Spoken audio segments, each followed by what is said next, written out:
Здравейте и честит Трифон Зарезан, аз съм таротката Алекс и днес ще разгледаме темата ще се върне ли той? Ще се върне ли човека, за когото си мислиш в момента и към когото имаш симпатия или нещо по-силно?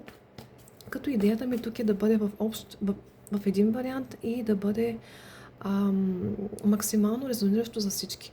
Тъй като ще изтегля 5 карти, съответно на 5 позиции и ще видим дали това, което си мислиш, това, което искаш, това, което ти е мечта, ще се сбъдне. Сега, тегля първата карта. Защо искаш той да се върне?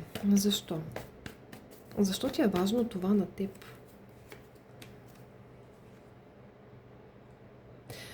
Защото сте били семейство и сте се обичали един друг по начин, по който повечето двойки не могат да се представят или просто не е нещо, което е в техния бит, бих казала тук. За повечето двойки около нас, както виждаме, важно е да просто да са семейство, да са сключили брак, да имат деца, да си покриват сметките, да ходят на работа, да се връщат и така нататък, ежедневните работи.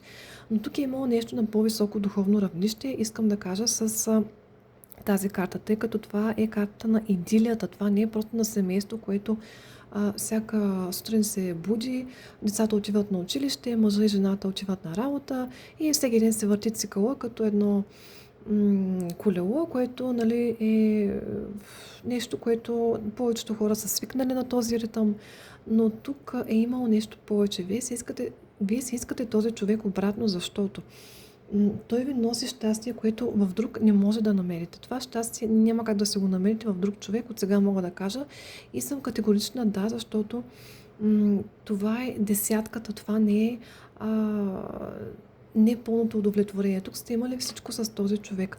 И изведнъж се е сринало, изведнъж нещо е станало, което е нарушило тази семейна и бих казала дори ангелска идилия. Тук нямало е нещо, което да ви дразни в човека, нямало е негови привички, които да ви карат да се дразните в известна степен. Не.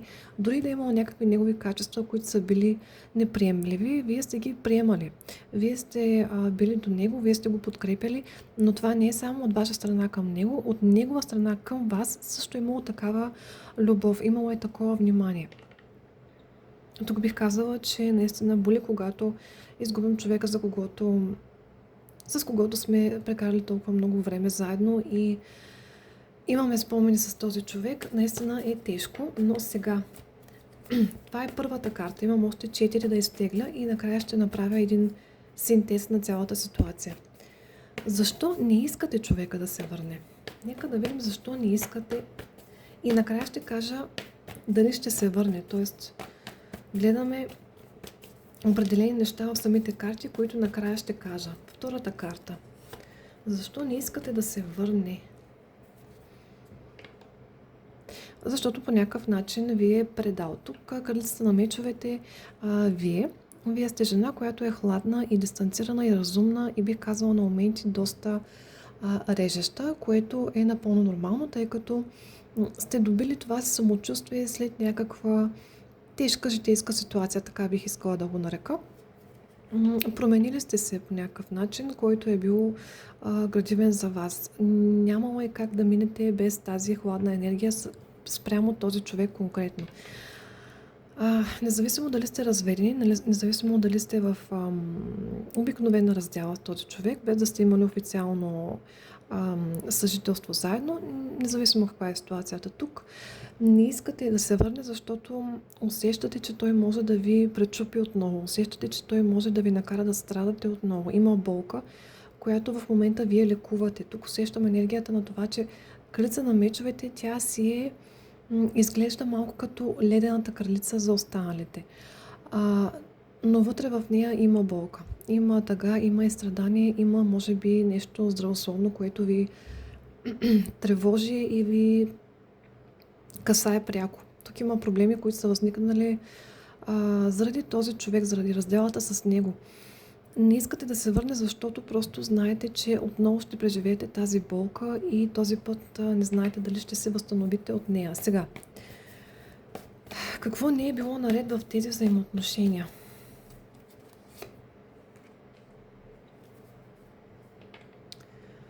Умереността. Това си е голям аркан и първият голям аркан, който се пада.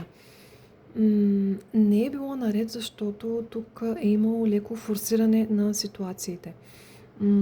Да, имало е любов, да, имало е разбиране, имало е съпричастност, имало е и едно съвпадане на характерите. Тук не сте противоположности, тук сте от една зодия, може би, или просто от една и съща порода, ми идва да кажа. Всичко е било прекалено спокойно, прекалено умерено, прекалено сте се носили по течението и тази раздяла ви е дошла като гръм от ясно небе, но просто тук не сте обръщали внимание на малките подробности. Не знам защо точно така го казвам, но спокойствието ви е изиграва лоша шега тук. Умереността, дните са си минавали, вие не сте забелязвали дребни знаци, дребни неща, които не са били наред в самата връзка, но неща, които са се наслагвали с времето. Тук за някой е имало нещо общо, което е трябвало да поправят заедно с другия човек и той не го е направил по начина, по който трябва. А за други от вас, тъй като тук има две половини, тъй като е общ вариант, за други от вас е имало и намеса от трети човек. Намеса от трети човек, който просто се е бъркал в тези взаимоотношения. Не казвам, че е любовница, не казвам, че е някаква трета жена. Просто казвам, че тук има трети човек. Казвам, че тук има енергия, която се е намесила по начин, по който е разбърникал просто самата връзка. Тук намесата е била целенасочена и зла, бих казала, тъй като това нещо е разбъркало хармонията в семейството, в взаимоотношенията. Вие си знаете каква е ситуацията, това на мен ми идва като енергия. Сега, четвъртата карта. От какво да се освободите вие самите като жени, като дами, които се знаят цената? От какво да се освободите вие? Колебанията, страха и илюзията трябва да бъдат изкоренени като едно вредно растение, като как се беше не папрата ми, като плевел. Просто престанете да се страхувате и престанете да мислите и премисляте по 1000 пъти на ден едно и също и най-вече да си спомняте за него и да гледате снимки, за някой да слушате аудиозаписи. Не знам, що го казвам, значи е така. Тук сте се вкопчили в идеята за човека. Това нещо го отблъсква, тъй като важно е да се освободим от нашите страхове и е важно да оставим на съдбата да се свърши работата. Тук много ясно ми се загатва тази енергия на това, че в момента вие трябва да сте сама, тъй като кралица на мечовете има известни периоди, в които е сама, в които се фокусира върху други неща, не само върху любовта. Има и други неща в живота на една жена, върху които тя трябва да обърне внимание, защото тук вие сте успешни в една друга област, която ви носи щастие и ви носи най-вече признание от останалите и ви носи и пари.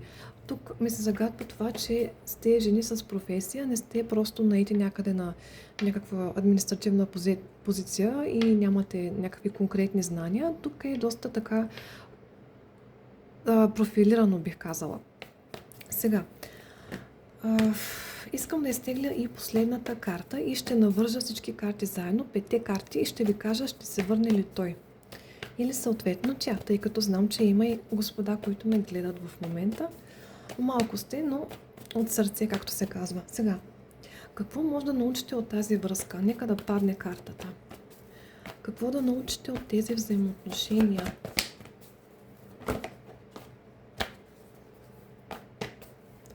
Искам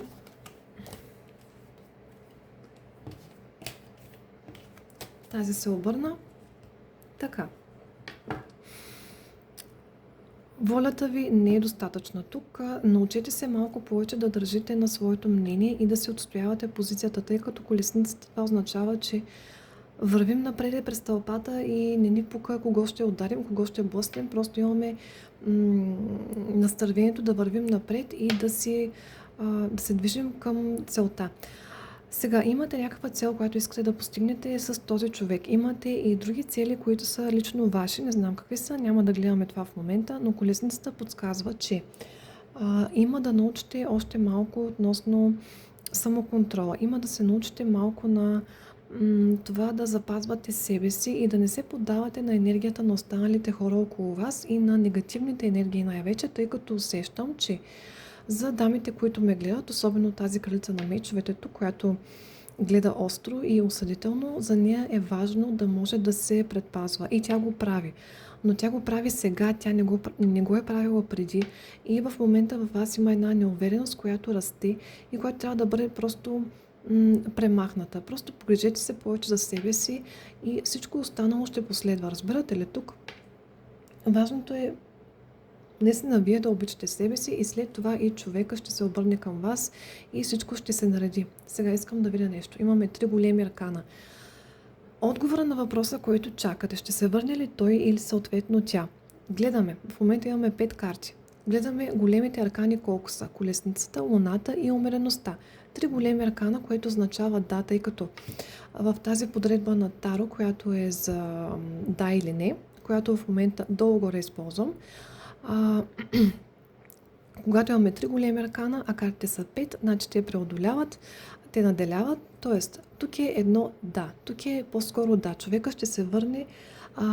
Дворцовите карти, в случая имаме една кралица на мечовете, това сте вие, си е само една, и десятката чаши си е четно число, също е да, тъй като в тази да или не подредба, тук гледаме дали имаме четни числа. Четни числа са да, имаме десятка на чашите, т.е. имаме само една карта, която подсказва не. И това си е кралицата на мечовете. Сиреч, искам да кажа, че единственото, което ще е попречи на това той да се върне, сте самите вие и за една много малка част от вас вие ще му кажете не.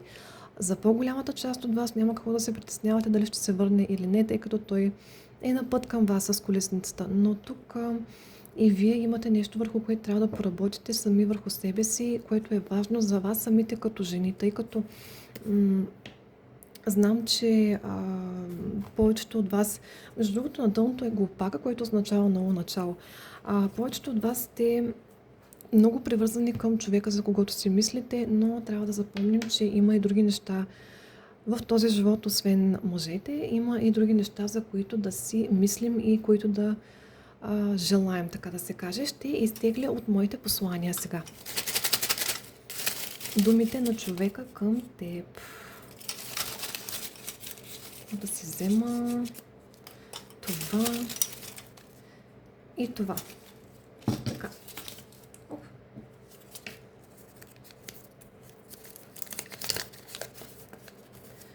Многоточието. Обади ми се. И това третото какво е? Едно сърце. Едно сърце. Добре. По-скоро да. По-скоро човека чака да му се обадите, но бих казала да не бързате, тъй като той сам ще направи крачка към вас. Тук много ясно се загатва енергията, ще се върне, да, и ще се върне то триумфиращо и бързо и с някаква радикална енергия, радикален ход ще направи към вас. Колесницата го подчертава. Бих казала, че няма какво да се притеснявате, да се страхувате. Това беше от мен. Искам да ви пожелая приятно прекарване на празника, без значение дали ще празнувате Трифон Зарезан или Свети Валентин, или няма да празнувате изобщо. Знам, че има такива дами, които не искат да празнуват. Това си е напълно оправдано. И до скоро! Чао!